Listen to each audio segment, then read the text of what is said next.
So let me ask you a question. Have you been told in winter, oh, thank you, Paul. Have you been told in winter that fish don't move? Like they don't swim around, they don't float around, they're tied to the bottom, bro. They will not come off the bottom. These are called myths, bro. Lies about winter fishing that have been kind of the mainstream for a long time. Old Al Lindler, dude, I love him to death, but he's like, oh yeah, in cold water, you gotta use tiny baits, you know, you gotta fish slow, barely moving it, and no soft plastics. They'll never bite a soft plastic. You're wrong, Al. You're super wrong. But I want you to be aware of some of the running myths and running lies that we've all believed for years until we got the cheating machine. And the cheating machine has broken those lies and shown us the truth. So what I'm gonna do in this video is, one, I wanna highlight to you some of the biggest myths when it comes to cold water fishing that we run into.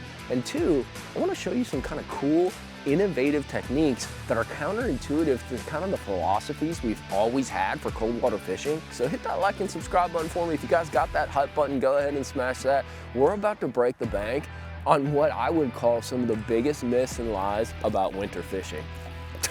What are you kissing me for? You happy about that? Myth number one, and this is probably the biggest one. Bass don't move in the winter. When it gets cold, when the water temp drops below, say like 55, 50 degrees, they don't move. That's crap. Now, I will tell you this, there are groups of them that hold in certain areas and they kind of winter in those areas, ditches, around stumps, things along those lines.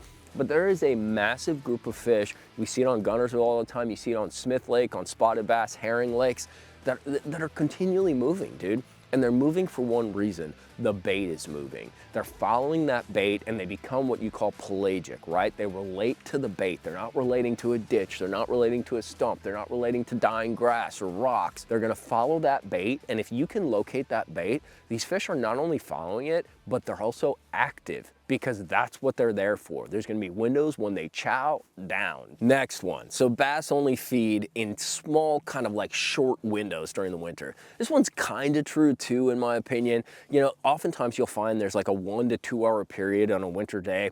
Ironically, it's sometimes like the coldest part of the morning that I found, where they're just thrashing, dude, going crazy, chasing, like hunting stuff down. You see them schooling underwater on the cheating machine.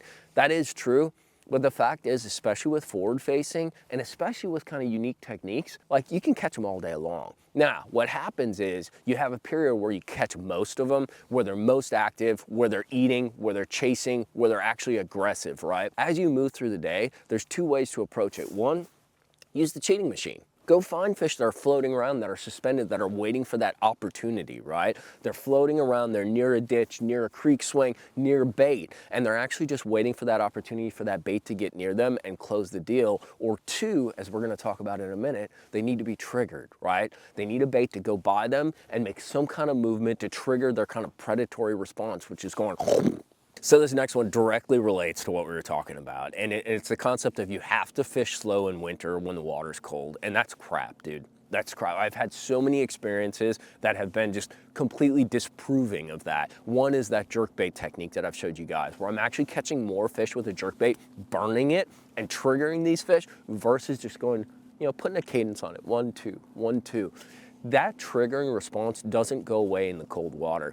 Maybe it becomes less frequent, especially outside of some of those feeding windows, but dude, you can still burn a bait and make these fish bite. I do it with Kitex. I do it with a minnow, dude. Instead of actually just shaking the minnow, you actually burn it, dude. 2 or 3 fast retrieves. You can do it with a small swim bait like a Prodigy or a Kitex. You know, you're slow reeling, kind of going down the ditch, and then you put 2 or 3 fast reels in it. That actually triggers those fish to bite. Same with an A-rig, dude.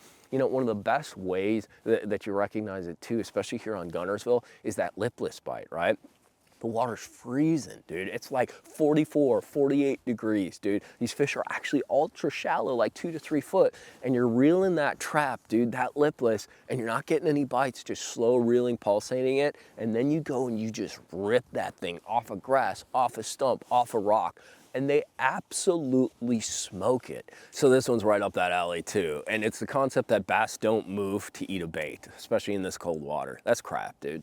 So I've had fish, according to my forward facing, follow baits 100 feet, 80 feet. I got my stuff set up to 120 feet out. Literally had them follow it from a long cast all the way back to the boat and then eat the bait at the boat. You look at how they pursue and kind of stalk big glide baits this time of year. Bro, they will be behind that thing as you kind of chop it back and forth, or a jerk bait as it's kind of and then it stops, and then they stop, and then you keep going. They're following at 40, 50 feet. These fish are willing to pursue and hunt things down as long as you're making the correct presentation. So the concept of them not following and not willing to like move to eat something, no, that's out the window. This one forward facing has totally proved wrong, and that's bass don't look up in the winter. Like, you gotta be down in the ditches, down in front of them. Bro, I've had fish come up from like 25, 30 feet of water, come up 10, 15 foot to eat a bait. At some points, I've even had to present like that Kitech or that Prodigy, I've had to present it at certain levels above them to get them to engage. If I put it down in front of their face, they actually won't eat it. I actually need to get it up above them in order to draw them up and make them commit. So one of the biggest things is they look up, dude. They're always looking up, and especially in winter, they eat upwards, right? So especially if you have clear water and cold water, you really want to be presenting that bait like above them, dude. And sometimes it's a question of how far above them leads to kind of that triggering action. So another thing too is, we're talking a lot about deep water fishing. There's a lot of fish that are actually super shallow during the winter, man. And you see that on Gunnersville, dude. We hit this point when it's cold out, right? It's 35 degrees. The water temps are in the 40s, if that. And it's freezing, and you'd think all these fish are out deep around these ditches, around these stumps, or maybe located near that bait that's floating around. Bro, they're in like 2 foot of water, 3 foot of water. They're ultra shallow, and they're also ultra active. That's when that trap bite, or maybe that fritz side, a flat-sided square bill, and you don't have to fish it slow. It comes back to that fishing slow is not always the key. Using some of those reaction kind of rips and like pulls, and also burning from time to time, integrating that into your reeling cadence is really the trigger on some of these shallow water fish, because they're up there for one reason, and it's that they want to eat. This one makes me laugh whenever I think of all the Glidester guys, and that's you have to fish small finesse stuff. Now, there is some truth to that. You're gonna get a lot more bites fishing some tiny baits, a little tailspin, a little derricoot, things like that. They do work at certain points, but the fact is, like, these fish will eat big swim baits like that loaded, the Bass Mafia loaded swim bait. We throw that big Sakamata, that 7-inch freaking minnow to them. Throw big glide baits like we talked about, using that chop glide presentation, even big jerk baits. That's been a little sneaky kind of trick, using some of these bigger profile suspending jerk baits to trigger these fish. They're not afraid to eat something big. Another great example that's more like old school is some of these big mop jigs, right? A lot of the old timers love to throw like a big football jig or like that finesse ball head, like the Randy Blockett jig, right? And you use kind of a bulky round rubber type skirt that flares out and fluffs, and kind of use a bulky trailer to create this kind of larger, kind of girthy presentation, dude, and they will chomp it. I'm freezing my tuchus off, so is Bogster. He's right behind me. Those are some of the biggest myths that I've found, dude, but here's what I want you guys to do. I know there's a million more. Drop down in the comments box some of the myths that you've broken personally, or using the cheating machine, where you're like, bro, I'm catching them in a way that I'm not supposed to be catching them according to the Fisherman's Handbook, because there's a lot of them out there. The other thing I want you guys to remember too, in my experience, December and January are 2 of the best months to catch the biggest bass you've ever seen in your life, dude. There's something about the cold water, the way they feed up during that winter going to pre-spawn period, where they're catchable and they're eating and they're gigantic, bro. But just keep in mind as you watch some YouTube content and as you get out there, dude, like, the rules aren't what the rules were 3 or 4 years ago, or what we've been told for years by In-Fisherman, Bassmaster, all these kinds of